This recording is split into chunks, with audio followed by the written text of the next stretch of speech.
Ginisang gulay with baboy.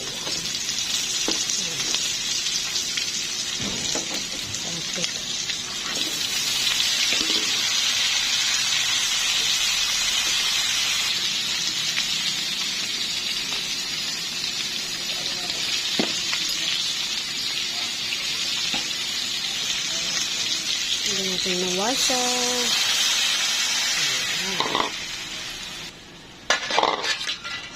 Cover. Check, check, check. Oh! Lagyan natin yung talong at sitaw. Cover. Okay. Wow!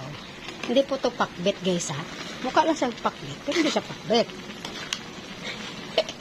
Ginisa lang itong halo-halong gulay kasi lagay natin ang dahon. Diba? Kaya hindi siya pakbet.